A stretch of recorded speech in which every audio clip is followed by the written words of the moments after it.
Good evening from the Health Education campus of Case Western Reserve University and the Cleveland Clinic. I'm Chris Wallace of Fox News, and I welcome you to the first of the 2020 presidential debates between President Donald J. Trump and former Vice President Joe Biden. This debate is sponsored by the Commission on Presidential Debates. The commission has designed the format, 6 roughly 15-minute segments, with 2-minute answers from each candidate to the first question, then open discussion for the rest of each segment. Both campaigns have agreed to these rules. For the record, I decided the topics and the questions in each topic. I can assure you, none of the questions has been shared with the commission or the two candidates. This debate is being conducted under health and safety protocols designed by the Cleveland Clinic, which is serving as the health security advisor to the commission for all 4 debates. As a precaution, both campaigns have agreed the candidates will not shake hands at the beginning of tonight's debate. The audience here in the hall has promised to remain silent. No cheers, no boos or other interruptions, so we, and more importantly you, can focus on what the candidates have to say. No noise except right now, as we welcome the Republican nominee, President Trump, and the Democratic nominee, Vice President Biden.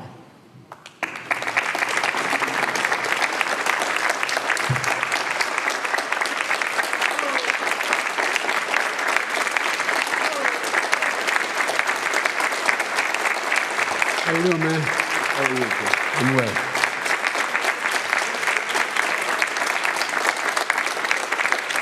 Gentlemen, a lot of people have been waiting for this night, so let's get going. Our first subject is the Supreme Court.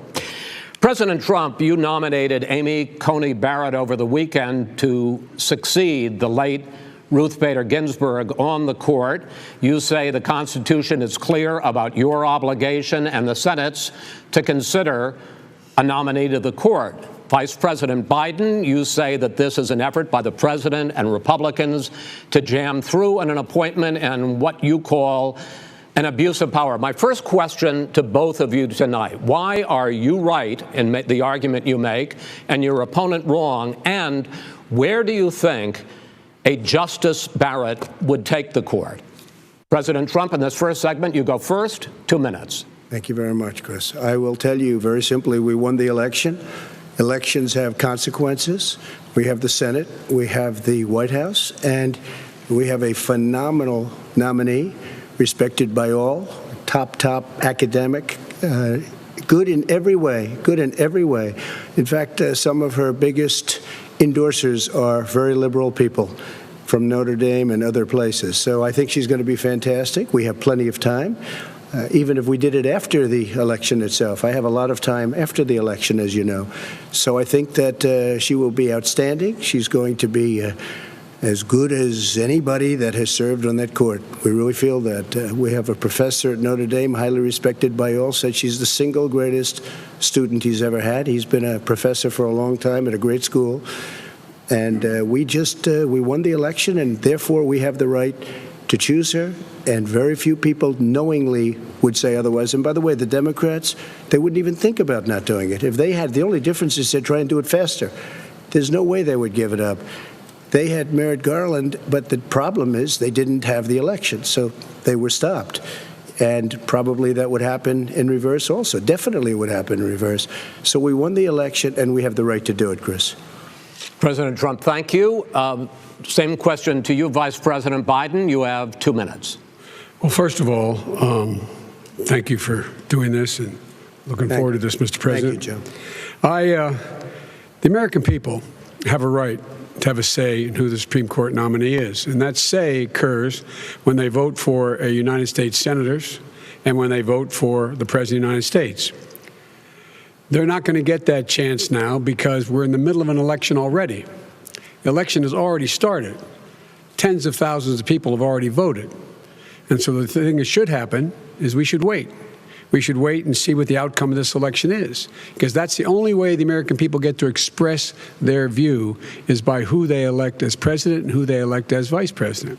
Now, what's at stake here is the president's made it clear he wants to get rid of the Affordable Care Act. He's been running on that. He ran on that, and he's been governing on that. He's in the Supreme Court right now trying to get rid of the Affordable Care Act, which will strip 20 million people from having insurance, health insurance now, if it goes into court, and the justice, and I have nothing. I'm not opposed to the justice. She seems like a very fine person, but she's written before she went on the bench, which is her right, that she thinks that the Affordable Care Act is not constitutional. The other thing that's on the court, and if it's struck down, what happens? Women's rights are fundamentally changed. Once again, a woman could be pay more money because she has a pre-existing condition of pregnancy. They were able to charge a woman more for the same exact procedure a man gets. And that ended when we, in fact, passed the Affordable Care Act. And there's 100 million people who have pre-existing conditions, and they'll be taken away as well. Those pre-existing conditions, the insurance companies are going to love this.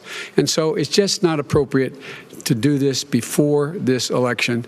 If he wins the election and the Senate is Democrat or Republican, then he goes forward. If not, we should wait until February. All right. There aren't 100 million people with pre-existing conditions. As far as the say is concerned, the people already had their say. Okay, Justice Ginsburg said very powerfully, very strongly, at some point, 10 years ago or so, she said a president and the Senate is elected for a period of time, but a president's elected for 4 years. We're not elected for 3 years. I'm not elected for 3 years. So we have the Senate, we have a president. He's elected to the next during election. that period of time, we have an opening. I'm not elected for 3 years. I'm elected for 4 years. And the 100 million people, Joe, the 100 million people is totally wrong. I don't know where you got that number. The bigger problem that you have is that you're going to extinguish 180 million people with their private health care that they're very happy with. That's simply not true. Well, you're certainly going to socialist. You're going to socialist medicine. We're now into, gentlemen, we're now into open discussion. Open discussion. Open discussion. Yes, I agree. Go ahead, Vice President. Number one, he knows that what I proposed. What I proposed is that we expand Obamacare and we increase it. We do not wipe any. And one of the big debates we had with 23 of my colleagues trying to win the nomination that I won were saying that Biden wanted to allow people to have private insurance still. They can.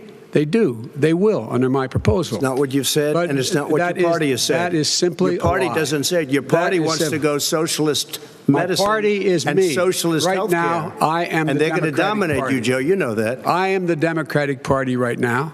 The platform of the Not Democratic according to Party Harris. is what I, in fact, approved of. What I approved of. Now, here's the deal. The deal is that it's going to wipe out pre-existing conditions. And by the way, the 200,000 people that have died on his watch, how many of those have survived? Well, there's 7 million people that contracted COVID. What does it mean for them going forward if you strike down the Affordable Care Act? Joe, you've had 308,000 military people dying because you couldn't provide them proper health care in the military. So don't tell me about this. I'm happy to talk about this. And if you were here, it wouldn't be 200, it would be 2 million people because you were very late on the draw. You didn't want me to ban China, which was heavily infected. You didn't want me to ban all right, gentlemen, Europe, which was heavily infected. You would have been much later, Joe. Mr. President, much later. Mr. President. You're talking about 2 million people. You're not Mr. President, as the moderator, we are going to talk about COVID in the next segment, but go ahead. Let me finish. The point is that the president also is opposed to Roe v. Wade. That's on the ballot as well in the court. And so that's also at stake right now. And so the election is already begun. You don't know it's on the ballot. Why is it on the ballot? Because why is it on the ballot? It's not on the ballot. It's on the ballot in the court. I don't think so. In the court. Well, there's nothing happening there. Donald, would you just be quiet for a minute? And you don't know her view on Roe v. Wade. You don't know her view. Well, all right. Let's talk. We got a lot to unpack here, gentlemen. We got a lot of time. So, on health care, and then we'll come back to Roe v. Wade. All right. Mr. President, the Supreme Court will hear a case a week after the election in which the Trump administration, along with 18 state attorneys general, are seeking to overturn Obamacare, to end Obamacare. You have spent the last... Because they want to give good health care. If I may ask my question, sir. Good health care. Over the last 4 years, you have promised to repeal and replace Obamacare, but you have never in these 4 years come up with a plan, a comprehensive plan to replace Obamacare. Of course I have. Well, I'll give got you rid of the individual mandate. I'm going to give you an opportunity. I got rid of the individual mandate, which was a big chunk of Obamacare. That is absolutely a big thing. That was the worst part of Obamacare. Sir, Chris, that was the worst part of Obamacare. Let me ask my question. Well, I'll ask Joe. The individual mandate was the most unpopular aspect of Obamacare. I got rid of it. I'd like you and we will protect people with President, I'm the moderator of this debate, and I would like you to let me ask my question, and then you can answer your question. You, in the course of these 4 years, have never come up with a comprehensive plan to replace Obamacare, and just this last Thursday, you signed a largely symbolic executive order to protect people with pre-existing conditions 5 days before this debate. So my question, sir, is what is the Trump health care plan? Fine. Well, first of all, I guess I'm debating you, not him, but that's okay. I'm not surprised. Let me just tell you something, that there's nothing symbolic. I'm cutting drug prices. I'm going with favored nations, which no president has the courage to do because you're going against big pharma. Drug prices will be coming down 80 or 90%. You could have done it during your 47-year period in government, but you didn't do it. Nobody's done it. So we're cutting health care. All of the things that we've done, insulin. I give you an example. Insulin. It was destroying families, destroying people. The cost. I'm getting it for so cheap.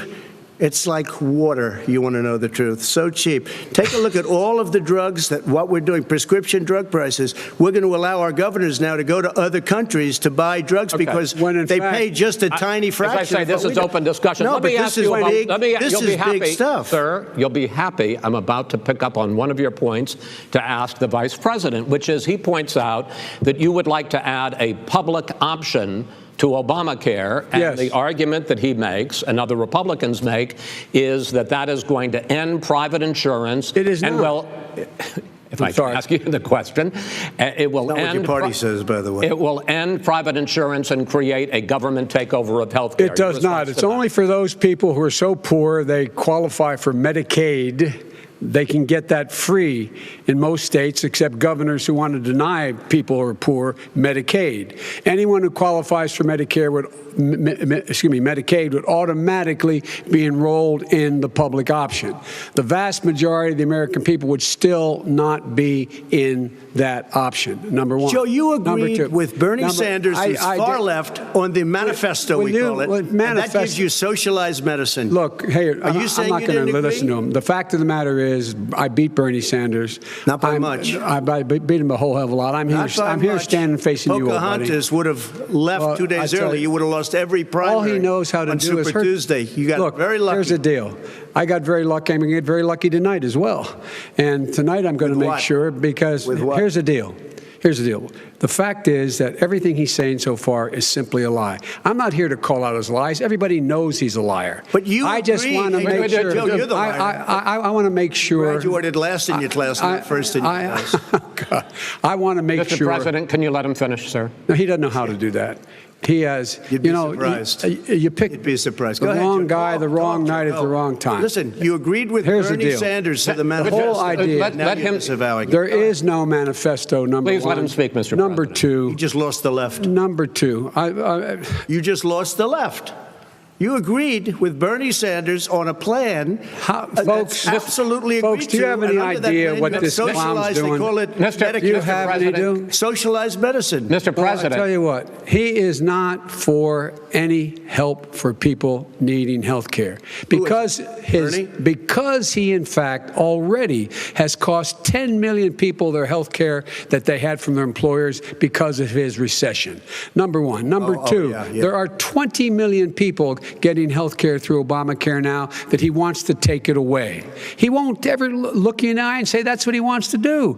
Take it away. No, I want to give them better health care at a much lower price because by the way, Obamacare he doesn't know how. He doesn't know how to do that. I've already fixed it. He has never offered a plan. I've already fixed it to an extent. He has never done a single thing. As you might know, but probably don't. Gentlemen, you realize if you're both speaking at the same time, and it's too expensive. Let the president. Go ahead, sir. Obamacare is no good. We made it better, and I had a choice to make very early on. We took away the individual mandate. We guarantee pre-existing conditions, but took away the individual mandate. Listen, this is the way it is. And that destroyed That they shouldn't even call it Obamacare. Then I had a choice to make. Do I let my people run it really well or badly? Yeah. If I run it badly, they'll probably blame him, but they'll blame me. But more importantly, I want to help people, okay? I said, you got to run it so well. That's what and I just had a meeting with them. They said, the problem is no matter how well you run Obamacare, it's a disaster. It's too expensive. Okay. Premiums are too high, and it doesn't work. So we do want to get rid of it. Chris, we want to get rid of it. I understand it, sir, but I have to give you roughly equal time. Good. Please let the Vice President talk. Good. He has no plan for health care. Of course we do. He sends out wishful thinking. He has executive orders that have no power. He hasn't lowered drug costs for anybody. He's been promising a health care plan since he got elected. He has none, like almost everything else he talks about. He does not have a plan. He doesn't have a plan. And the fact is, this man doesn't know what he's talking about. All right. I have one final question for you, sure. Mr. Vice President.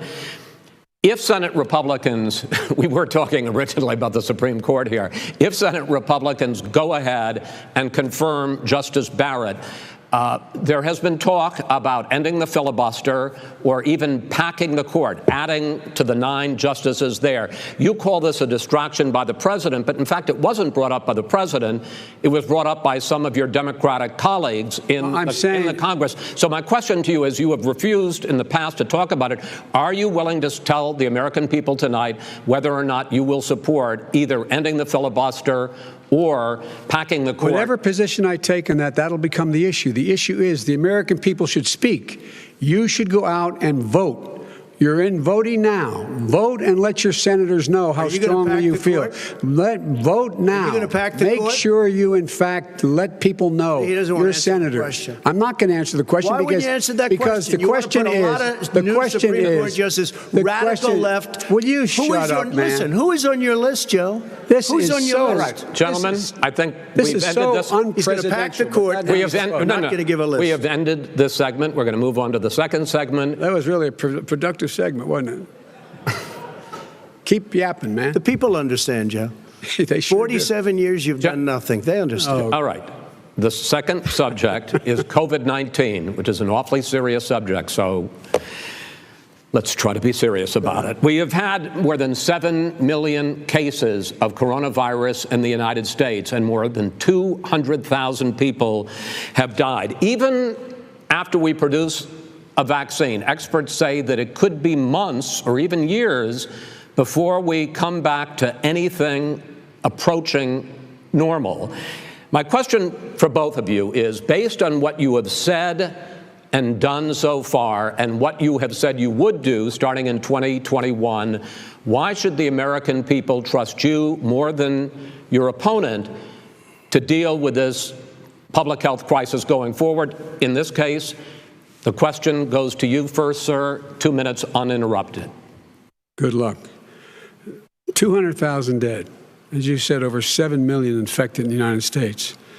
We, in fact, have 4% of the world's population, 20% of the deaths. 40,000 people a day are contracting COVID. In addition to that, about between 750 and 1,000 people a day are dying. When he was presented with that number, he said, it is what it is. Well, it is what it is because you are who you are. That's why it is. The president has no plan.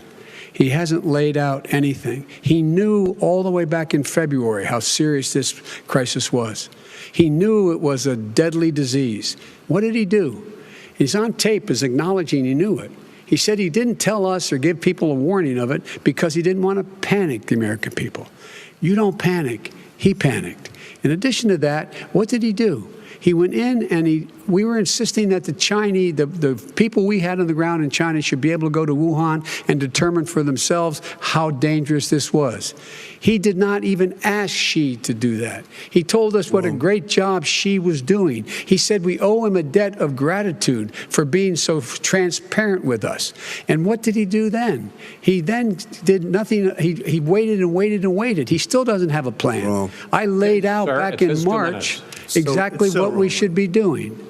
And I laid out again in July what we should be doing. We should be providing all the protective gear possible. We should be providing the money the House has passed in order to be able to go out and get people the help they need to keep their businesses open schools. It costs a lot of money. You should get out of your bunker and get out of the sand trap and get in your golf course and go in the Oval Office and bring together the Democrats and Republicans and fund what needs to be done now to save lives. So if we would have listened to you... You have 2 minutes, sir. If we would have listened to you, the country would have been left wide open. Millions of people would have died, not 200,000, and one person is too much. It's China's fault. It should have never happened. They stopped it from going in, but it was China's fault. And by the way, when you talk about numbers, you don't know how many people died in China. You don't know how many people died in Russia. You don't know how many people died in India. They don't exactly give you a straight count, just so you understand. But if you look at what we've done, I closed it, and you said he's xenophobic. He's a racist, and he's xenophobic because you didn't think I should have closed our country. Wait a minute. It says 2 minutes. You didn't think we should have closed our country because you thought it was terrible. You wouldn't have closed it for another 2 months. By my doing it early, in fact, Dr. Fauci said, President Trump saved thousands of lives. Many of you Democrat governors said, President Trump did a phenomenal job. We worked with the governor. Oh, really? Go take a look. The governors said I did a phenomenal job. Most of them said that. In fact, people that would not be necessarily on my side said that. President Trump did a phenomenal job. We did. We got the gowns. We got the masks. We made the ventilators. You wouldn't have made ventilators. And now we're weeks away from a vaccine. We're doing therapeutics already. Fewer people are dying when they get sick. Far fewer people are dying. We've done a great job. The only thing I haven't done a good job, and that's because of the fake news. No matter what you say to them, they give you bad press on it. It's just fake news. They give you good press. They give me bad press because that's the way it is, unfortunately. But let me just tell you something. I don't care. I've gotten used to it. But I'll tell you, Joe, you could never have done the job that we did. You don't have it in your blood. You could have never done that job. I know how to do the job. I know how to get the job Well, you done. didn't do very well in swine flu. H1N1, you were a disaster. Your own chief of staff said you were a disaster. 14,000 people died, not 200,000. There was no economic recession. Sir, you made a there was no recession. You made a point. Let him answer. And there was we didn't shut down the economy.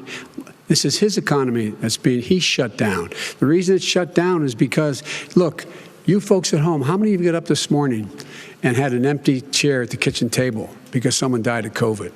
How many of you were in a situation where you lost your mom or dad and you couldn't even speak to them? You had a nurse holding a phone up so you could, in fact, say goodbye. You would have lost far more people. Far more people. And you would have been. And by the way, his own CDC director says we could lose as many as another 200,000 people between now and the end of the year. And he held up. He said, if we just wear a mask, we can save half those numbers. Just a mask. And by the way, in terms of the whole notion of a vaccine, we're for a vaccine, but I don't trust him at all. Nor do you. I know you don't. What we trust is a scientist. You don't we trust Dr. Johnson Fauci. Johnson, Pfizer. Okay, by the way, gentlemen, let me move on to questions about the future, because you both have touched on two of the questions I'm going to ask. Focusing on the future first, President Trump, you have repeatedly either contradicted or been at odds with some of your government's own top scientists. The week before last, the head of the Centers for Disease Control, Dr. Redfield, said it would be summer before the vaccine would become generally available to the public. You said that he was confused and mistaken. Those were your two words. Yeah. But Dr. Slaoui, the head of your Operation Warp Speed, has said exactly the same thing. Are they both wrong? Well, I've spoken to the companies, and we can have it a lot sooner. It's a very political thing because people like this would rather make it political than save lives. It is a very political thing. I've spoken to Pfizer. I've spoken to all of the people that you have to speak to. We have great Moderna, Johnson & Johnson, and others. They can go faster than that by a lot. Become very political because the left, or I don't know if I call them left, I don't know what I call them. So you're suggesting that the head of your Operation Warp Speed, Dr. Slaoui? I disagree with him. Yeah, no, I disagree with both of them. And he didn't say that. He said it could be there, but it could also be much sooner. I had him in my office 2 days ago. He talked about the summer, sir, before it's generally available. Just like he said, it's a possibility that we'll have the answer before November 1st. It could also I'm be talking after about when it's that. generally available. Not when it Well, will we're be. going to deliver it right away. We have the military all set up logistically. They're all set up. We have our military that delivers soldiers, and they can do 200,000 a day. They're going to be This is delivering the same vaccine. man It's who all told set you up. by Easter this would be gone away. By the warm weather, it'd be gone. Miraculous, like a miracle. And by the way, maybe you could inject some bleach in your arm, and that would take care of it. This is the same That was man. said sarcastically, That was and you know that. That was said sarcastically. And so here's the deal. This man is talking about a vaccine. Every serious company is talking about maybe having a vaccine done by the end of the year. But the distribution of that vaccine will not occur until sometime beginning or the middle of next year to get it out, if we get the vaccine. And pray God we will. Pray God we will. Mr. Vice President, I want to pick up, though. You'll have on the that. vaccine I sooner want to than pick that. up on this question, though. You say the public can trust the scientists, but they can't trust President Trump. In fact, you said that again tonight. Your running mate, Senator Harris, goes further, saying the public health experts, quote, will be muzzled, will be suppressed. Given the fact that polls already show that people are concerned about the vaccine and are reluctant to take it, are you and your running mate, Senator Harris, contributing to that fear? No more than the question you just asked him. You pointed out. He puts pressure and disagrees with his own scientists. But you're saying you can't, or knows. Senator And Harris is saying you can't trust the scientists. No, you can't trust the scientists. She didn't say that. You can't trust She said the public health Did say experts, that. quote, will be muzzled, will be suppressed. Well, that's what he's going to try to do. But there's millions of scientists, there's thousands of scientists out there, like here at this great hospital, that don't work for him. Their job doesn't depend on him. That's not. They're the people. And by I the way, spoke to the and Fauci, scientists that are in charge. By the way, they will have and the vaccine very soon. Let him finish. do you believe for a moment what he's telling you in light of all the lies he's told you about the whole issue relating to COVID? He still hasn't even acknowledged that he knew this was happening, knew how dangerous it was going to be back in February, and he didn't even tell you. He's on record as saying it. He panicked or he just looked at the stock market, one of the two, because guess what? A lot of people died, and a lot more are going to die unless he gets a lot smarter, a lot quicker. So- Mr. President? Did you use the word smart? So you said you went to Delaware State, but you forgot the name of your college. You didn't go to Delaware State. You graduated either the lowest or almost the lowest in your class. Don't ever use the word smart with me. Don't ever use that word. Oh, give me a break. Because you know what? There's nothing smart about you, Joe. 47 years, you've done nothing. Let's have this debate. And if you We'll would see have had, let me just tell you something, Joe. No, if you would have had the charge of what I was put through, I had to close the greatest economy in the history of our country. And by the way, now it's being built again. You see, and it's We're going to going get up to the fast. economy in the next segment, sir. Okay. It's going up fast. Okay. Look forward to talking. When it comes to how the virus has been handled so far, the two of you have taken very different approaches, and this is going to affect how the virus is handled going forward by whichever of you ends up becoming the next president. I want to quickly go through several of those. Reopenings. Vice President Biden, you have been much more reluctant than President Trump about reopening the economy and schools. Why, sir? Because he doesn't have a plan. If I were running, I know what the plan is. You've got to provide these businesses the ability to have the money to be able to reopen with the PPE as well as with the sanitation they need. You have to provide that them to Nancy plastic. Pelosi. Well, he's just shush for a minute. Tell it to Nancy Pelosi and Schumer, by the Brian way, Chuck. Nancy Pelosi and Schumer, they have a plan. He won't even meet with them. The Republicans won't meet with him in the Senate. And he sits on his golf course. And well, I mean, literally, think about it. You probably play think more than about I it. do, Joe.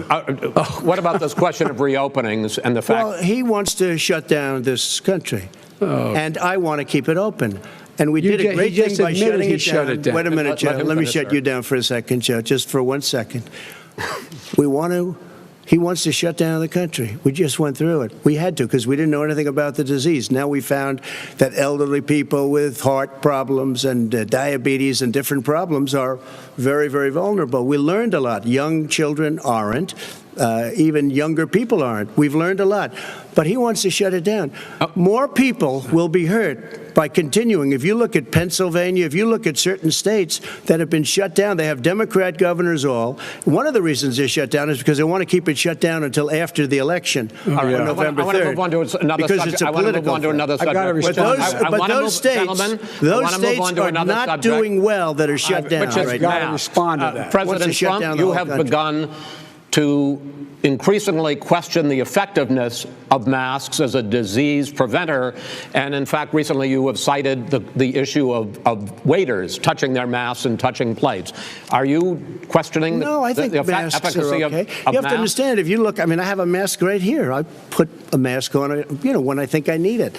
Tonight, as an example, everybody's had a test, and you've had social distancing and all of the things that you have to. But I Just wear like your masks rallies. when needed. When needed, I wear masks. Okay, let me ask. I don't wear masks like him. Every time you see him, he's got a mask. He could be speaking 200 feet away from it. He shows up with the biggest mask I've ever seen. I will say this. Vice President Biden, go ahead, sir. Look, the way to open businesses is give them the wherewithal to be able to open.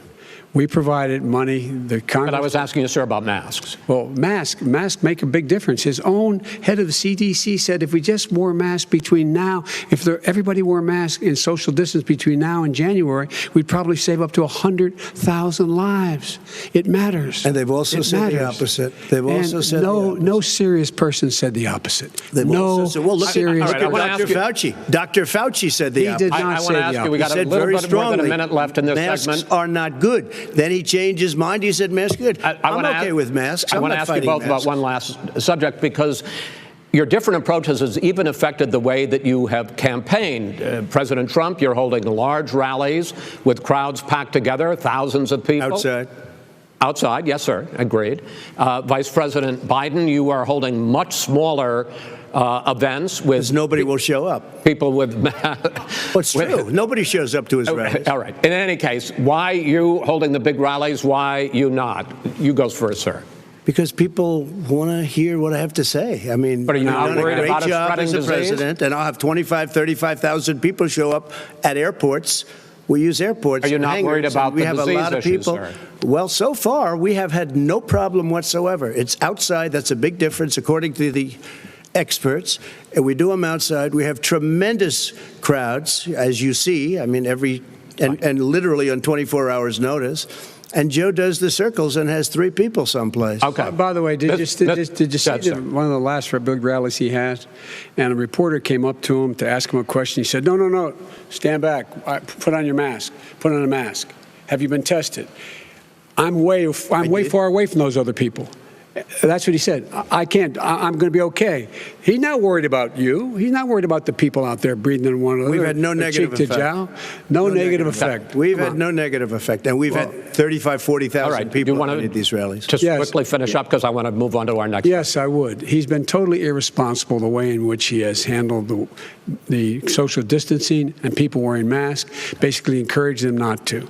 All right. He's a fool on this. If you could get the crowds, you would have done the same thing. But you can't. Nobody cares. Gentlemen, can we move on Nobody to the cares. Gentlemen, can we move on to the economy? Yes. The economy is, I think it's fair to say, recovering faster than expected from the shutdown. Much faster. In the second quarter, the unemployment rate fell to 8.4% last month. The Federal Reserve says the hit to growth, which is going to be there, is not going to be nearly as big as they had expected.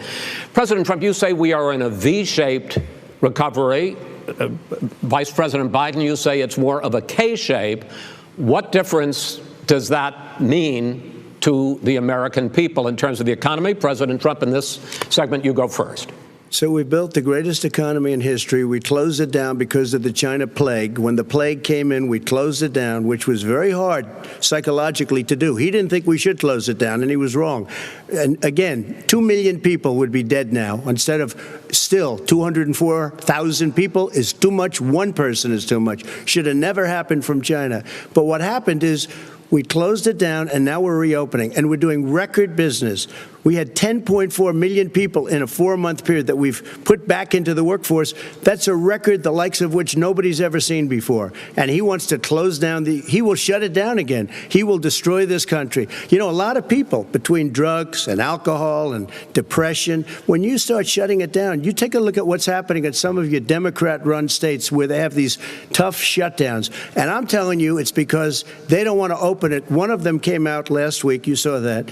Oh, we're going to open up on November 9th. Why November 9th? Because it's after the election. They think they're hurting us by keeping them closed. They're hurting people. People know what to do. They can social distance. They can wash their hands. They can wear masks. They can do whatever they want. But they got to open these states up. When you look at North Carolina, when you look, and these governors are under siege, Pennsylvania, Michigan, and a couple of others, you got to open these states up. It's not fair. You're talking about almost it's like being in prison. And you look at what's going on with divorce, look at what's going on with alcoholism and drugs. It's a very, very sad thing. And he'll close down the whole country. This guy will close down the whole country and destroy our country. Our country is coming back incredibly well, setting records as it does it. We don't need somebody to come in and say, let's shut it down. All right. Your 2 minutes, sir. We're now moved to you. As I said, posing the question, the president says it's a V-shaped recovery. You say it's a K-shaped recovery. What's the difference? The difference is millionaires and billionaires like him in the middle of the COVID crisis have done very well. Billionaires have made another $300 billion because of his profligate tax proposal, and he only focused on the market. But you folks at home, you folks living in Scranton and Claymont and all the small towns and working class towns in America, how well are you doing? This guy paid a total of $750 in taxes. Sir, wait, no, sir, it's his wrong statement. Yeah, I understand. You've agreed to the 2 minutes, so please let him have it. Do I get my time back? The fact is that he has, in fact, worked on this in a way that he's going to be the first president of the United States to leave office having fewer jobs in his administration than when he became president. Fewer jobs than when he became president. First one in American history. Secondly, the people who have lost their jobs are those people who have been on the front lines, those people who have been saving our lives, those people who have been out there dying, people who have been putting themselves in the way to make sure that we could all try to make it. And the idea that he is insisting that we go forward and open when you have almost half the states in America with a significant increase in COVID deaths and COVID cases in the United States of America, and he wants to open it up more. Why does he want to open it up? Why doesn't he take care of the American? You can't fix the economy until you fix the COVID crisis, and he has no intention of doing anything about making it better for you all at home in terms of your health and your safety. Schools, why aren't schools open? Because it costs a lot of money to open them safely. You know, they were going to give, his administration was going to give the teachers and school students masks, and then they decided, no, couldn't do that because it's not a national emergency, not a national emergency. They've done nothing to help small businesses, nothing. They're closing. 1 in 6 is now gone. He ought to get on the job and take care of the needs of the American people so we can open safely. All right, your time is up, sir. Well, we are going to get to... I have to respond to that. Well, you both had 2 minutes, sir. Excuse me, he made a statement. So did you. People want their schools, people want their schools open. They don't want to be shut down. They don't want their state shut down. They want their restaurants. I look at New York. It's so sad what's happening in New York. It's almost like a ghost town, and I'm not sure it can ever recover what they've done in New York. People want their places open. They want to get back to their lives. They'll be careful, but they want their schools open. Okay. I'm the one that brought back football. By the way, I brought back Big Ten football. It was me, and I'm very happy to do it. And all right, people of Ohio are very proud of me. And you know how I found out? When he took a phony ad. Gentlemen, we're going to get to your economic plans going forward in a moment. But first, Mr. President, as you well know, there's a new report that in 2016, the year you were elected president, and 2017, your first year as president, that you paid $750 a year in federal income tax each of those years. I know that you pay a lot of other taxes, but I'm asking you the specific question. Is it true that you paid $750 in federal income taxes each of those 2 years? I paid millions of dollars in taxes, millions of dollars of income tax. And let me just tell you, There was a story in one of the papers. Show us your tax I paid returns. $38 million 1 year. I paid $27 million Show us your tax 1 year. returns. I went.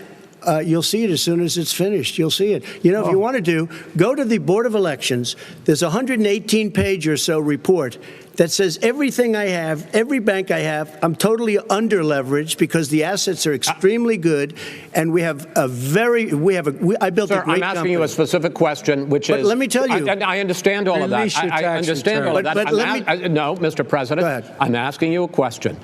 Will you tell us how much you paid in federal income taxes in 2016 and 2017? Millions of dollars. You paid millions of dollars? Millions of dollars. So yes. not 750? Millions of dollars, and you'll get to see it. And you'll get to When? see it. But let me just Inshallah? tell you, Chris, let me just tell you something, that it was the tax laws. I don't want to pay tax. Before I came here, I was a private developer. I was a private business people. Like every other private person, unless they're stupid, they go through the laws, and that's what it is. He passed a tax bill that gave us all these privileges for depreciation and for tax credits. We build a building and we get tax credits, like the hotel on Pennsylvania Avenue. You get a massive, which, by the way, was given to me by the Obama administration, if you can believe that. Now, the man got fired right after that happened. But Vice President Biden, you want to respond? Yeah, I do want to respond. Look, the tax code that made him put him in a position that he pays less tax than a school teacher makes on the money a school teacher makes is because of him he says he's smart because he can take advantage of the tax code, and he does take advantage of the tax code. That's why I'm going to eliminate the Trump tax cuts, and I'm going to eliminate those tax cuts and make sure that we invest in the people who in fact need the help. People out there need help. But why didn't you do it over the last 25 years? Because you weren't president. Because you weren't president screwing things up. You were a senator. And You're by the way, worst you were president America has ever had. Hey, Come Joe, on. let me just tell you, Joe. I've done more in 47 months. I've done more than you've done in 47 years, Joe. We've done things that you never even thought of doing, including fixing the broken military that you gave me, including taking care of your vets. Mr. President, we're talking about the economy. I'd like to ask you about your plans going forward because, Mr. Vice President, your economic plan, if you were to be elected president, focuses a lot on big government, big taxes, big spending. I want to focus first on the taxes. You propose more than $4 trillion over a decade in new taxes on individuals making more than $400,000 a year and on corporations. President Trump says that that kind of an increase in taxes is going to hurt the economy as it's just coming out of a recession. Well, just take a look at what the analysis been done by Wall Street firms. Points out that my economic plan would create 7 million more jobs than his in 4 years, number one. And number two, it would create an additional $1 trillion in economic growth because it would be about buying American, that we're going to make the federal government spend $600 billion a year on everything from ships to steel to buildings and the like. And under my proposal, we're going to make sure that every penny of that has to be made by a company. But respectfully, sir, I'm talking about taxes, not spending. By the way, I'm going to eliminate a significant number of the tax. I'm going to make the corporate tax 28%. It shouldn't be 21%. You have 91 companies, in the Fortune 500 who don't pay a single penny in tax, making billions of dollars. Why didn't you do it before when you were vice president with Obama? Because you, in fact, passed that. That was your tax proposal. I got it done. And you know what happened? Yeah, you got it done. Our economy boomed like it's never boomed. The economy is busted. Let me finish. Mr. President, let me pick up on that. You would continue your free market approach, lower taxes, more deregulation, correct? Not lower taxes for the American people. Excuse me. But in Obama's, you talk about the economy booming, it turns out that in Obama's final 3 years as president, more jobs were created, 1.5 million more jobs than in the first 3 years of your presidency. They had the slowest recovery economic recovery since 1929. It was the slowest recovery. Also, they took over something that was down here. All you had to do is turn on the lights and you pick up a lot. But they had the slowest economic recovery since 1929. Let me tell you about the stock market. When the stock market goes up, that means jobs. It also means 401ks. if you got in, if you ever became president with your ideas, you want to terminate my taxes, I'll tell you what, you'll lose half of the companies that have poured in here will leave, and plenty of companies that are already here, they'll leave for other places. They will leave, and you will have a depression, the likes of which you've never seen. Look, Mr. we Vice inherited the worst recession short of a depression in American history. I was asked to bring it back. We were able to have an economic recovery that created the jobs you're talking about. We handed him a booming economy. He blew it. It wasn't booming. He blew it. It wasn't booming. It was the weakest recovery since 1929. Is it fair to say he blew it when fact, when there was record low unemployment before COVID? Yeah, but because what he did, even before COVID, manufacturing went in the hole. Manufacturing went in the hole. Excuse me, one. Chris. Wait. Number two. Chris. Number three. They said it would take. No, you're on number two. No. Chris. They said it would take a miracle to bring back manufacturing. I brought back 700,000 jobs. They brought back nothing. They gave up on manufacturing. Part of my standard fare. I'm the guy that brought back the automobile industry. All right, let him. We brought back. I was asked to bring back Chrysler and General Motors. We brought them back right here in the state of Ohio and Michigan. He blew it. They're gone. He blew it. And in fact, they're going. Ohio had the best year it's ever had last year. Michigan had the best year they've ever had. That is not true. Many car companies came in from Germany, from Japan, went to Michigan, went to Ohio. They're not having. And they didn't come in with you. Mr. Vice President, go ahead. And so you take a look at what he's actually done. He's done very little. His trade deals are the same way. He talks about these great trade deals. You know, he talks about the art of the deal. China's perfected the art of the steal. We have a higher deficit with China now than we did before. We have the highest trade deficit with Mexico. China ate your lunch, down 18%. China ate your lunch, Joe, and no wonder your son goes in and he takes out billions of dollars. Takes out billions of dollars to manage. He makes millions of dollars. And also, while we're at it, why is it, just out of curiosity, the mayor of Moscow's wife gave your son $3.5 million. What did he do to deserve it? What did he do with Burisma to deserve $183,000? You've asked your question, let him answer. None of that is true. Oh, really? He didn't get $3.5 million? Mr. President, Mr. President, please. Totally discredited. Totally discredited. And by the way, well, wait, he didn't get $3.5 million, Joe? Mr. Vice, he got $3.5 million. That is not true. Oh, really? Mr. President, it's an open discussion, please. It's a fact. Well, you have raised an issue. Let the Vice President answer. Discredited. Did Burisma pay him $183,000 a month with no experience in energy? Mr. President, my son did nothing wrong at Burisma. I think he did. Mr. President, let him answer. He doesn't want to let me answer because he knows I have the truth. His position has been totally, thoroughly discredited. By who? The media? By everybody. Well, by the media, by our allies, by the World Bank,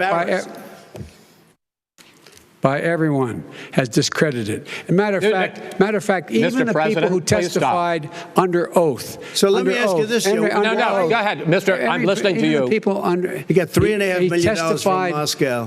He testified under oath in his administration, said, I did my job and I did it very well. Oh, really? I did it I'd honorably. like to know who they are. Well, I'll give you the list of the people who testified. No, go ahead, sir. Sure, you've already fired most of them because they did a good job. Some people don't do a good job.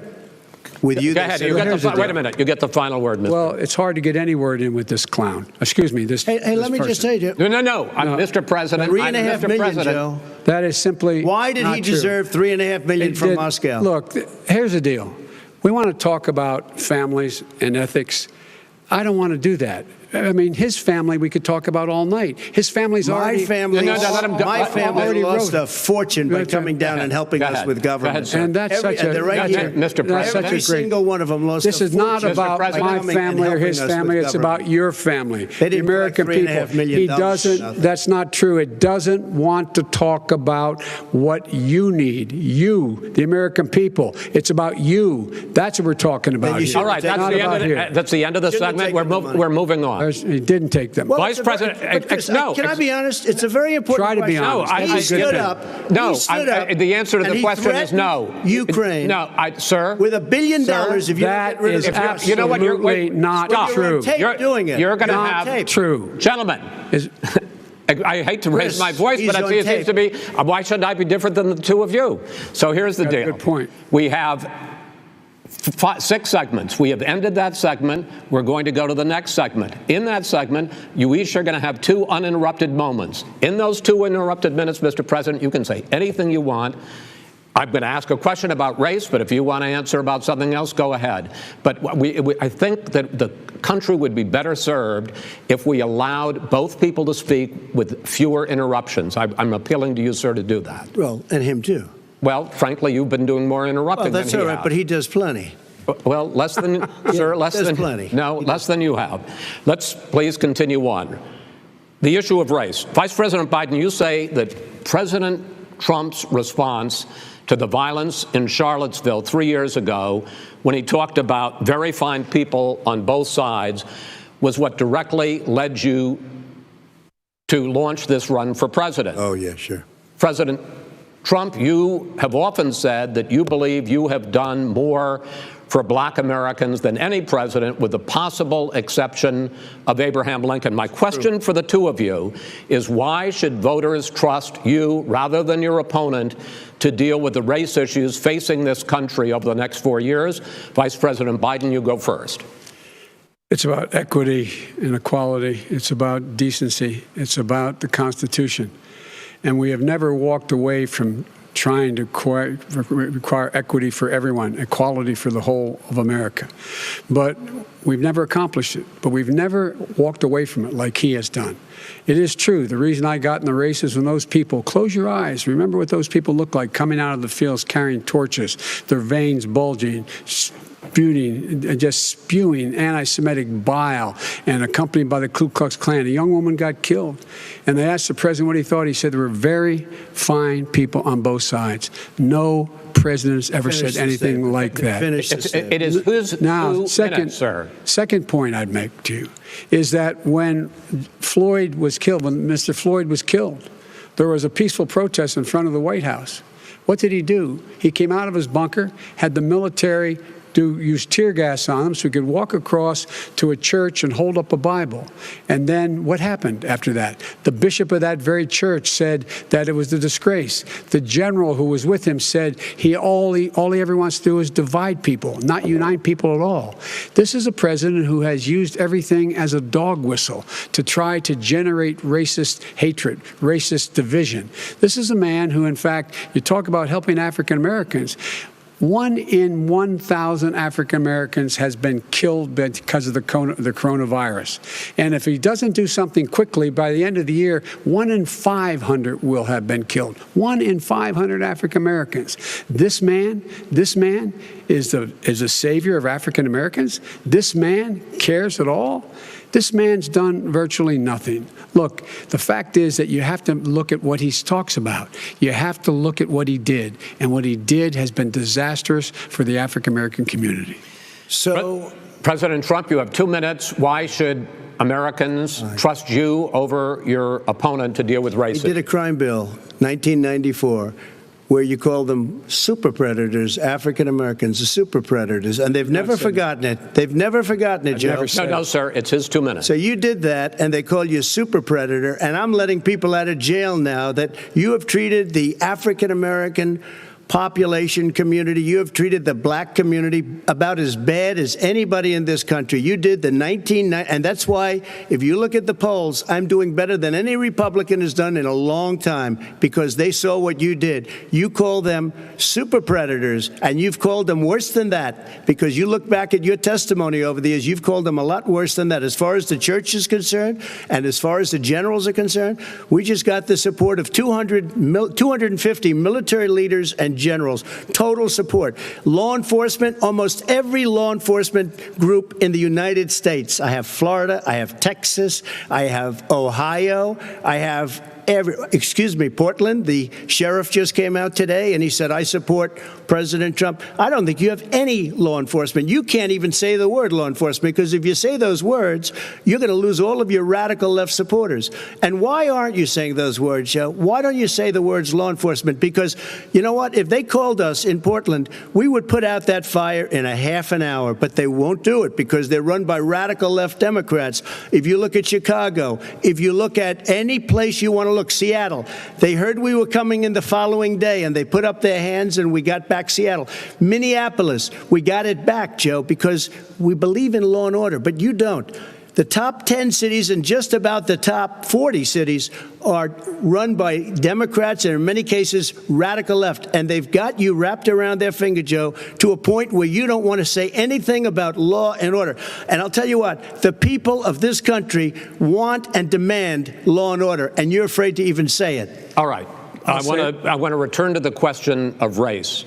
Vice President Biden, after the grand jury in the Breonna Taylor case decided not to charge any of the police with homicide, you said it raises the question, quote, whether justice could be equally applied in America. Do you believe that there is a separate but unequal system of justice for blacks in this country? Yes, there is. There's systemic injustice in this country, in education and work and in law enforcement and the way in which it's enforced. But look, the vast majority of police officers are good, decent, honorable men and women. They risk their lives every day to take care of us. But there are some bad apples. And when they occur, when they find them, they have to be sorted out. They have to be held accountable. They have to be held accountable. And what I'm going to do as President of the United States is call together an entire group of people at the White House, well, everything from the civil rights groups to the police officers, to the police chiefs, and we're going to work this out. We're going to work this out so we change the way in which we have more transparency in when these things happen. These cops aren't happy to see what happened to George Floyd. These cops aren't happy to see what happened to Breonna Taylor. Most don't like it, but we have to have a system where people are held accountable. And by the way, violence in response is never appropriate, never appropriate.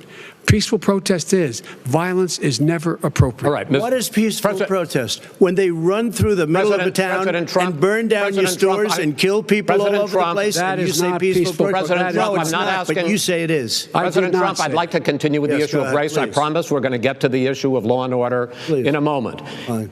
This month, your administration directed federal agencies to end racial sensitivity training that addresses white privilege or critical race theory. Why did you decide to do that, to end racial sensitivity training? And do you believe that there is systemic racism in this country, sir? I ended it because it's racist. I ended it because a lot of people were complaining that they were asked to do things that were absolutely insane, that it was a radical revolution that was taking place in our military, in our schools, all over the place, and you know it, and so does everybody else. And he would know. What is radical about racial sensitivity training, sir? If you were a certain person, you had no status in life. It was sort of a reversal. And if you look at the people, we were paying people hundreds of thousands of dollars to teach very bad ideas and, frankly, very sick ideas. And really, they were teaching people to hate our country. And I'm not going to do that. I'm not going to allow that to happen.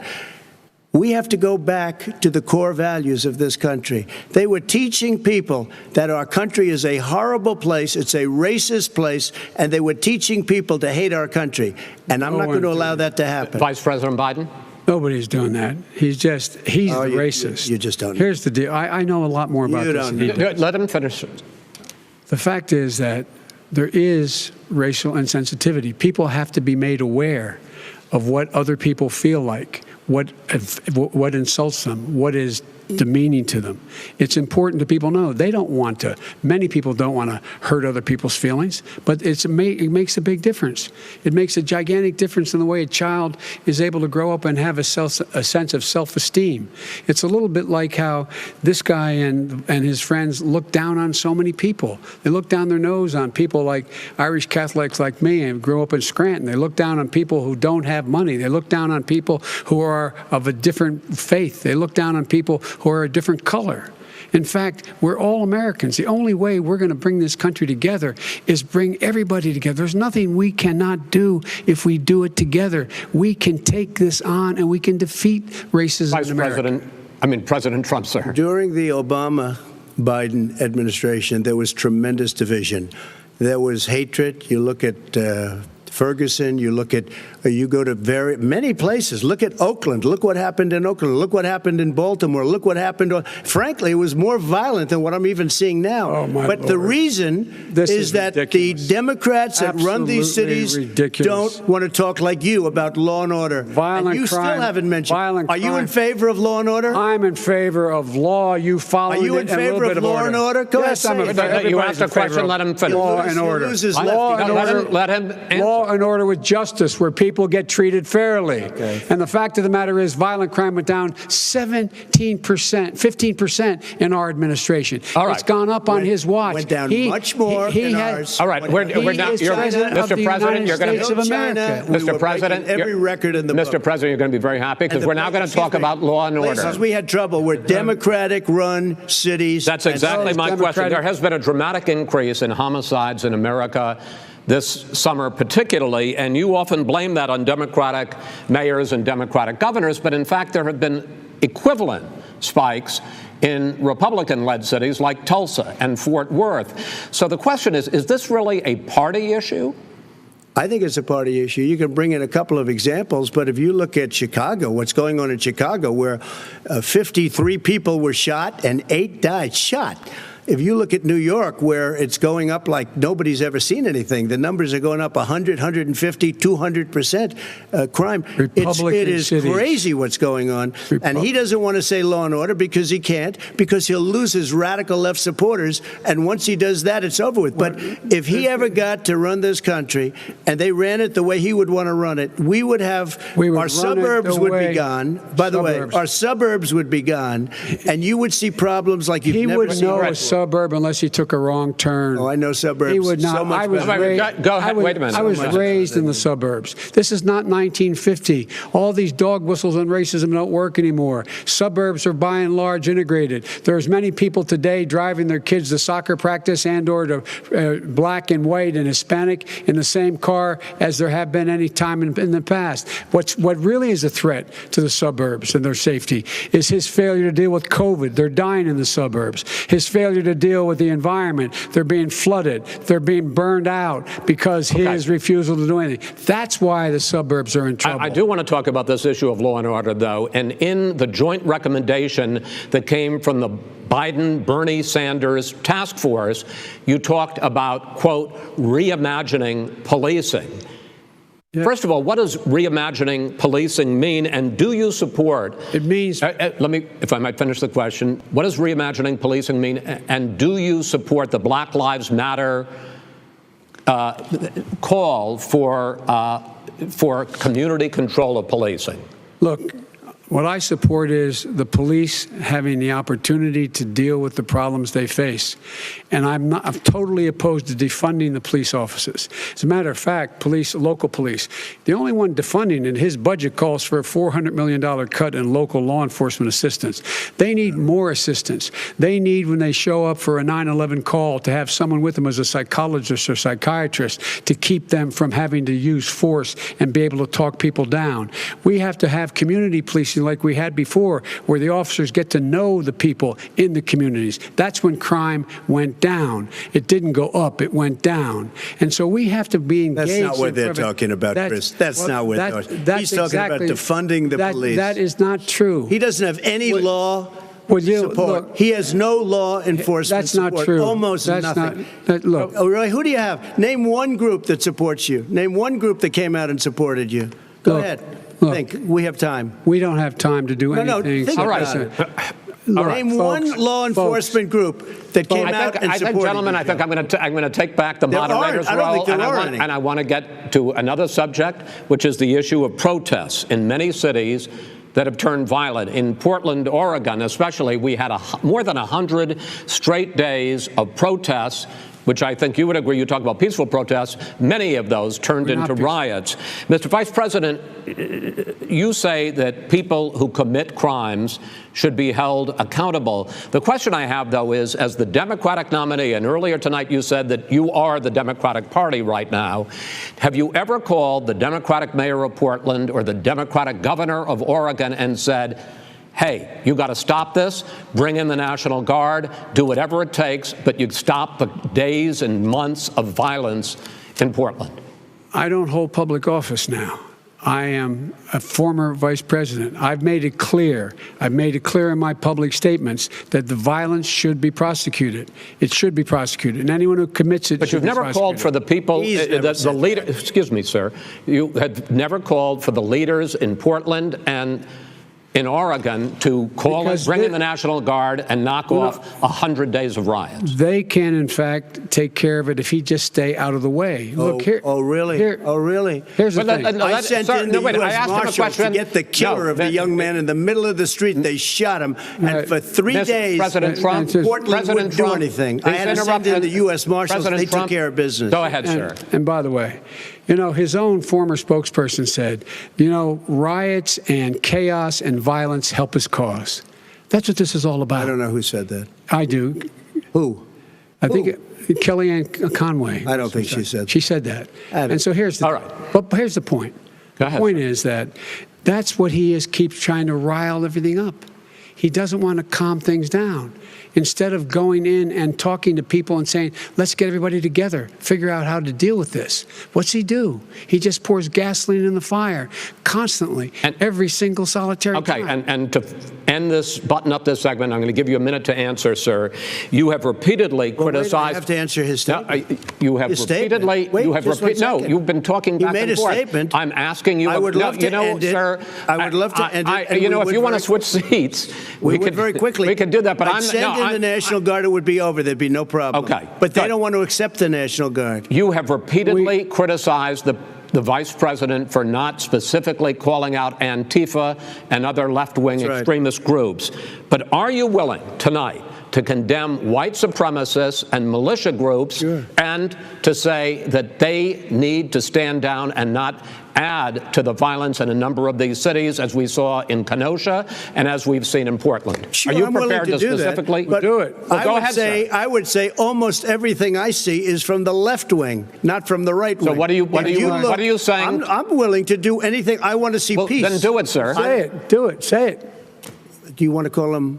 What do you want to call them? Give me a name. Give me a white name. Supremacists and who would you like me to condemn? White supremacists and right Proud militia. Boys, stand back and stand by. But I'll tell you what. Somebody's got to do something about Antifa and the left, because this is not a right-wing problem. This is a left-wing. FBI director This is a left-wing problem. White supremacists. Antifa's an idea, not an organization. Oh, you got it. Not malicious. That's what his FBI, FBI director said. Well, then you know what? We're done, sir. We're moving on to the next. We're moving. When a bat hits you over the head, that's not an idea. Everybody in your administration tells you the truth has a bad idea. Can I tell you what? You have no ideas. Antifa is a dangerous radical gentlemen, group. we're now moving on to the Trump and Biden records. They'll overthrow you. When a president, I'm going to ask a question. When the president seeks a second term, it is generally a referendum on his record. But Vice President Biden, you like to quote one of your dad's sayings, which is, don't compare me to the almighty, compare me to the alternative. And in this case, sir, you are the alternative. Looking at both of your records, I'm going to ask each of you, why should voters elect you president over your opponent? In this segment, President Trump, you go first, 2 minutes. Because there has never been an administration or president who has done more than I've done in a period of 3.5 years. And that's despite the impeachment hoax. And you saw what happened today with Hillary Clinton, where it was a whole big con job. But despite going through all of these things where I had to fight both flanks and behind me and above, there has never been an administration that's done what I've done. The greatest, before COVID came in, the greatest economy in history, lowest unemployment numbers. Everything was good. Everything was going. And by the way, there was unity going to happen. People were calling me for the first time in years. They were calling and they were saying, it's time maybe. And then what happened? We got hit, but now we're building it back up again. A rebuilding of the military, including Space Force and all of the other things. A fixing of the VA, which was a mess under him. 308,000 people died because they didn't have proper health care. It was a mess. And we now got a 91% approval rating at the VA, our vets. We take care of our vets. but we've rebuilt our military. The job that we've done, and I'll tell you something, some people say maybe the most important. By the end of the first term, I'll have approximately 300 federal judges and Court of Appeals judges, 300, and hopefully 3 great Supreme Court justices. That is a record, the likes of which very few people, and you know one of the reasons I'll have so many judges? Because President Obama and him left me 128 judges to fill. When you leave office, you don't leave any judges. That's like you just don't do that. They left 128 openings, and if I were a member of his party, because they have a little different philosophy, I'd say if you left us 128 openings, you can't be a good president, you can't be a good vice president. But I want to thank you because it gives us it'll probably be above that number by the end of this term. 300 judges. It's a record. Looking at both your records, why should voters elect you president as opposed to President Trump? You have 2 minutes uninterrupted. Under this president, we become weaker, sicker, poorer, more divided, and more violent. When I was vice president, we inherited a recession. I was asked to fix it. I did. We left him a booming economy, and he caused the recession. With regard to being weaker, the fact is that I've gone head-to-head with Putin and made it clear to him we're not going to take any of his stuff. He's Putin's puppy. He still refuses to even say anything to Putin about the bounty on the heads of American soldiers. Your son got $3.5 million. And by the way, my son... Wait a minute. Mr. President, your campaign agreed to both sides would get 2-minute answers uninterrupted. Well, your side agreed to it, and why don't you observe what your campaign agreed to as a ground rule, okay, sir? He never keeps his word. Can you add back No, I'm not asking. That was a rhetorical question. Can you add back 30 seconds? Yes, okay. You may have. All right. Go ahead. So, thirdly, we're poor. The billionaires have gotten much more wealthy by a tune of over $300 to $400 billion more just since COVID. You in the home, you got less. You're in more trouble than you were before. In terms of being more violent, when we were in office, there were 15% less violence in America than there is today. He's president of the United States. It's on his watch. And with regard to more divided, the nation can't stay divided. We can't be this way. And speaking of my son, the way you talk about the military, the way you talk about them being losers and being and just being suckers. My son was in Iraq. He spent a year there. He got the Bronze Star. He got the Conspicuous Service Medal. He was not a loser. He was a patriot, and the people left behind there were heroes. Really? And I resent. Are you talking about Hunter? Are you talking about Hunter? I'm talking about my son, Beau Biden. You're talking about. I don't know Beau. I know Hunter. Yeah, Hunter got thrown out of the military. He was thrown out, dishonorably discharged. That's not true. He wasn't dishonorably. Cocaine use, and he didn't have a job until you became vice president. And once you became vice president, he made a fortune in Ukraine, in China, in Moscow, that is simply and various not other places. True. He made a fortune. My son, and he didn't have a job. My son, like a lot of people we know at home, had a drug problem. He's overtaken it. He's fixed it. He's worked on it, and I'm proud of him. But why was he given tens of millions of dollars? But he wasn't given tens of millions of dollars. That is totally discredited. We've already been totally discredited. We've already been through this. I think the American people would rather hear about more substantial subjects. Well, you know, as the moderator, sir, I'm going to make a judgment call here. Gets $3.5 million from the mayor of Moscow. Let's talk about not true. Gentlemen, that report is totally discredited. Mitt Romney on that committee said it wasn't worth taxpayers' money, that report. It was written for political reasons. You know, I'd like to talk about climate change. So would I. Okay. The forest fires in the West are raging now. They have burned millions of acres. They have displaced hundreds of thousands of people. When state officials there blame the fires on climate change, Mr. President, you said, I don't think the science knows. Over your 4 years, you have pulled the U.S. out of the Paris Climate Accord. You have rolled back a number of Obama environmental records. What do you believe about the science of climate change, and what will you do in the next 4 years to confront it? I want crystal clean water and air. I want beautiful, clean air. We have now the lowest carbon. If you look at our numbers right now, we are doing phenomenally. But I haven't destroyed our businesses. Our businesses aren't put out of commission. If you look at the Paris Accord, it was a disaster from our standpoint. And people are actually very happy about what's going on because our businesses are doing well. As far as the fires are concerned, you need forest management in addition to everything else. The forest floors are loaded up with trees, dead trees that are years old, and they're like tinder, and leaves and everything else. You drop a cigarette in there, the whole forest burns down. You've got to have forest management. What do you You've got to have believe? cuts. What do you believe about the science of climate change, sir? I believe that we have to do everything we can to have immaculate air, immaculate water, and do whatever else we can that's good. You know, we're planting 1 billion trees, the Billion Tree Project, and it's very exciting Do you for a lot believe of people. that human pollution, greenhouse gas emissions contributes to the global warming of this I think planet? a lot of things do, but I think to an extent, yes. I think to an extent, yes. But I also think we have to do better management of our forests. Every year, I get the call, California's burning. California's burning. If that was cleaned, if you had forest management, good forest management, you wouldn't be getting those calls. You know, in Europe, they have forest cities. They're called forest cities. They maintain their forests. They manage their forests. I was with the head of a major country. It's a forest city. He said, sir, we have trees that are far more, they ignite much easier than California.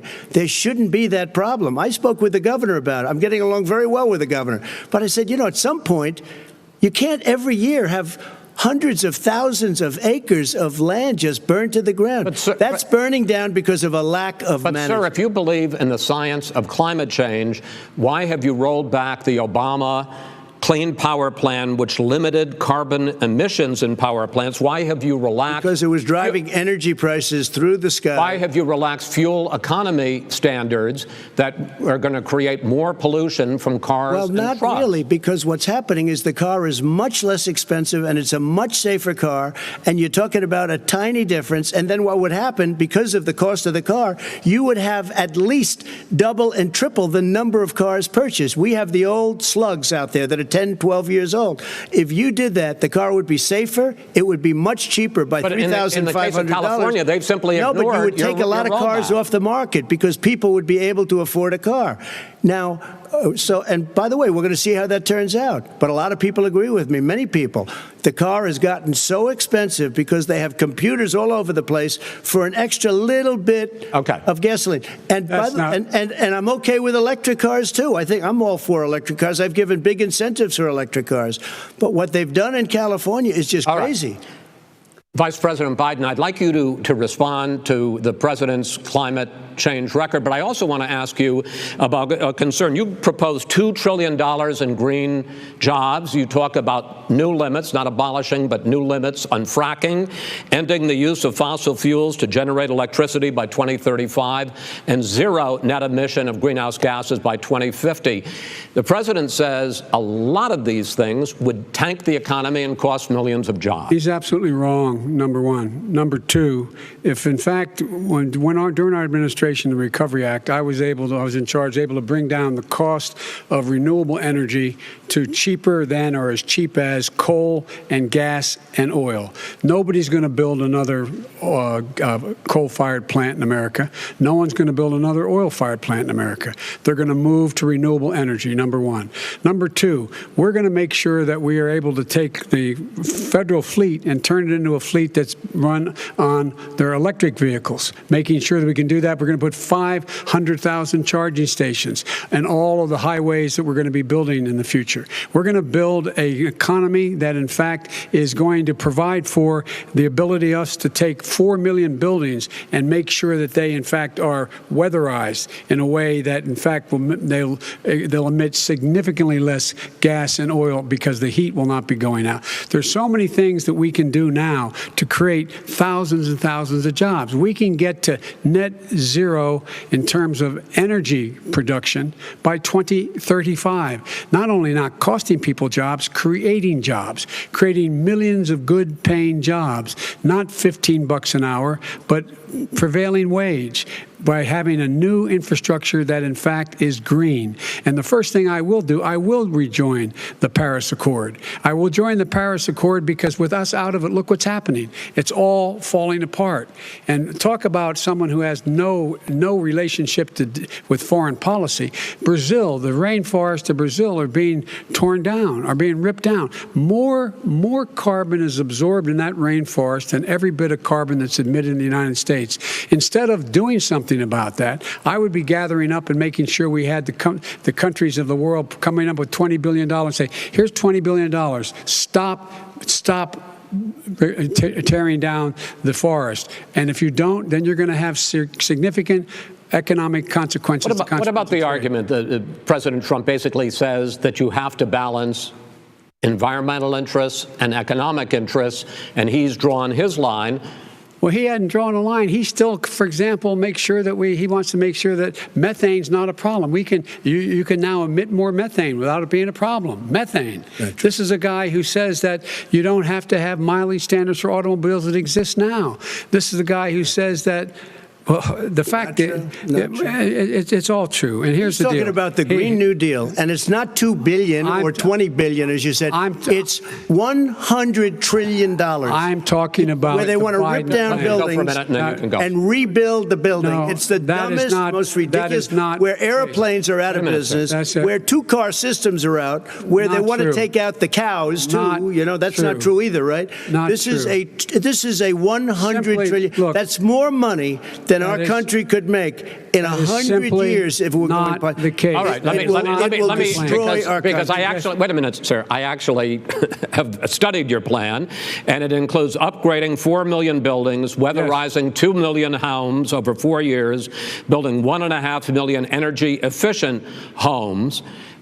So the question becomes, the president is saying, I think some people who support the president would say that sounds like it's going to cost a lot of money and hurt the economy. What it's going to do is going to create thousands and millions of jobs, good-paying jobs. Let him finish, sir.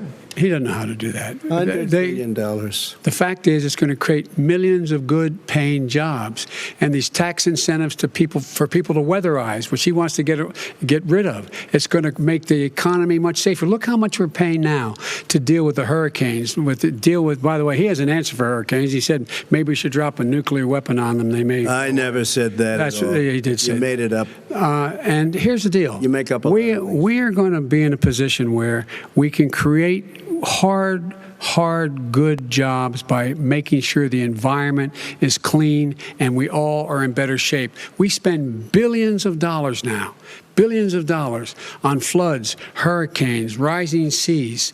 We're in real trouble. Look what's happened just in the Midwest with these storms that come through and wipe out entire sections and counties in Iowa. They didn't happen before. They're because of global warming. We make up 15% of the world's problem. But the rest of the world, we've got to get them to come along. That's why we have to get back into the Paris Accord. All right, gentlemen. Wait a minute, Chris. So why didn't he do it for 47 years? You were vice president. Why didn't you get the world? China sends up real dirt into the air. Russia does. India does. They all do. We're supposed to be good. And by the way, he made a couple of statements.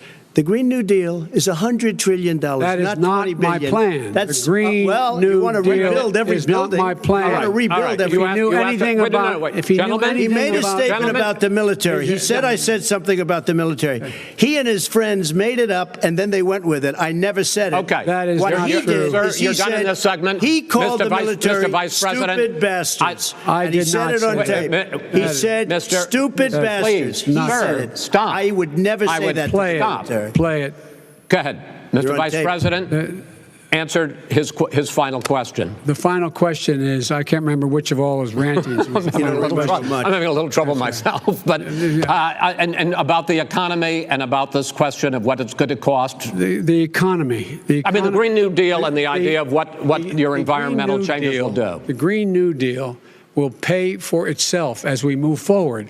We're not going to build plants that, in fact, are great polluting plants. So do you support the Green New Deal?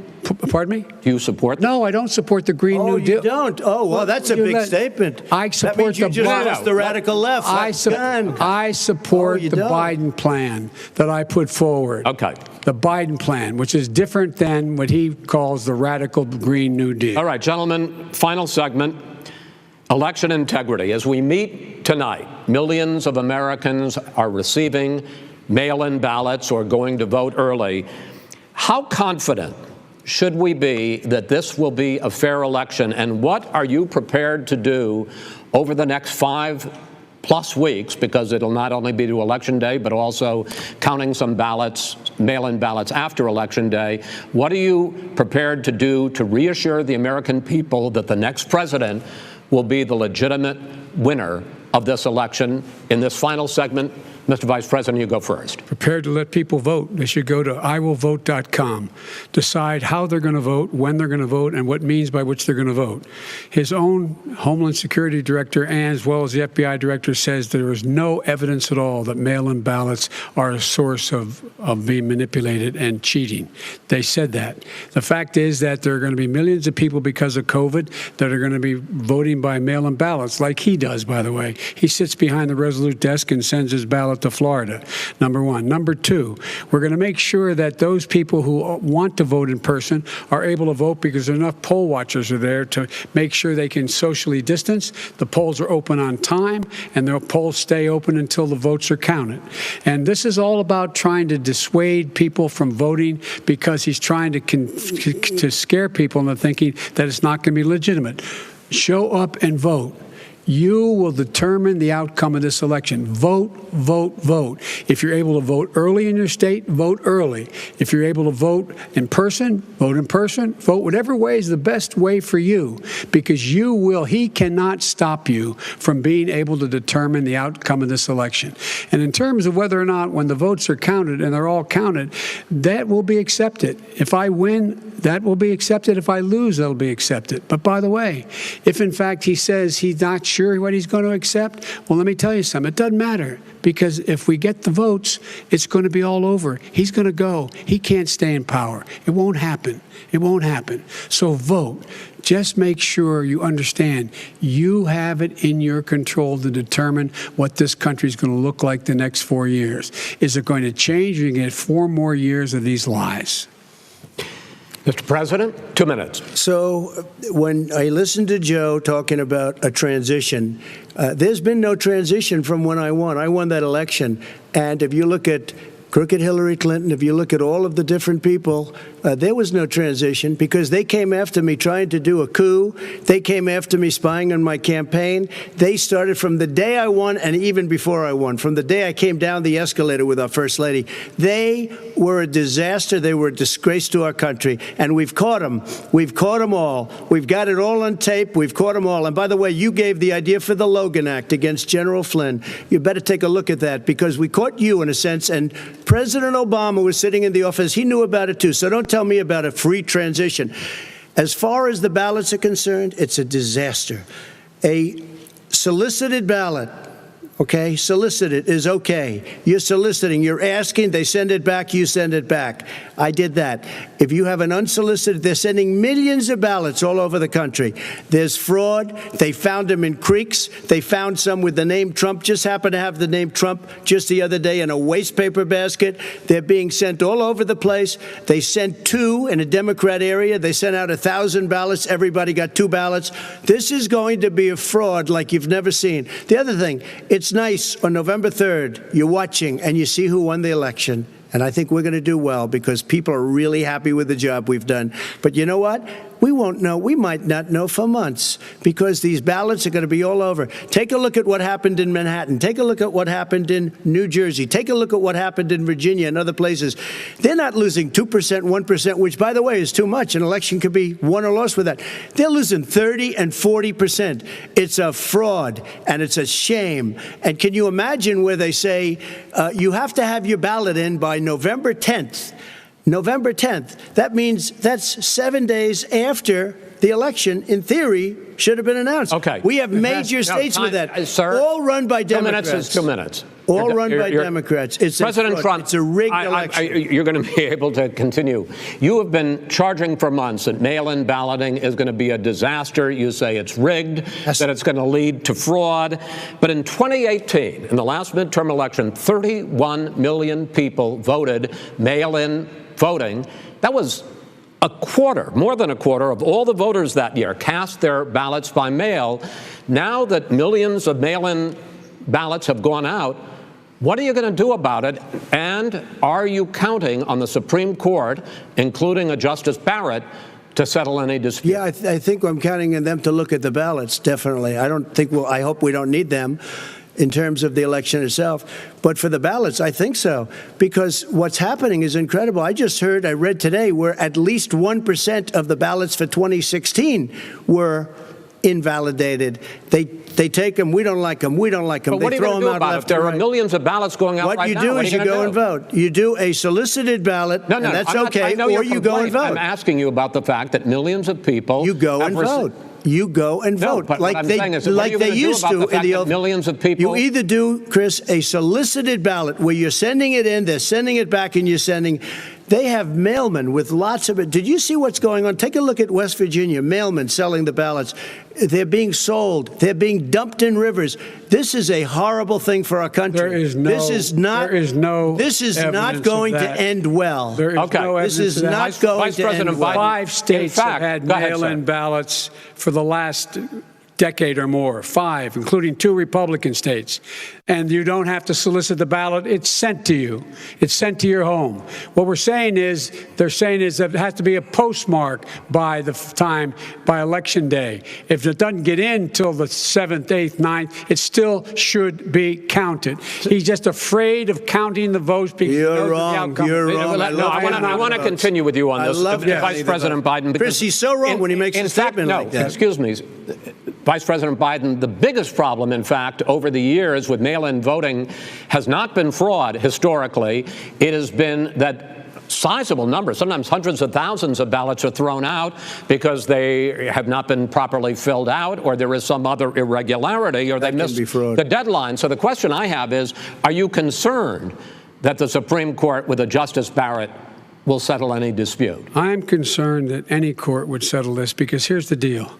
When you get a ballot and you fill it out, you're supposed to have an affidavit. If you didn't know, you have someone say that this is me. You should be able to, if in fact you can verify that's you before the ballot is thrown out, that's sufficient to be able to count the ballot because someone made a mistake and not dotting the correct I. Who they voted for, testify, say who they voted for, say it's you. That is totally legitimate. All right. Excuse me, Chris, when you have 80 million ballots, I have a final question. And swamping the system, you know it can't be done. You know it can't, and already there's been so fraud. Now, mail service delivers 185 million pieces of mail a day. In 8 states, we can keep talking. In 8 states, election workers are prohibited, currently by law, 8 states, from even beginning to process ballots, even take them out of the envelopes and flatten them until Election Day. That means that it's likely, because there's going to be a huge increase in mail-in balloting, that we are not going to know on Election night who the winner is, that it could be days, it could be weeks. Could be months. Until we find out who the new president is. So first for you, sir, finally for the Vice President, I hope neither of you will interrupt the other.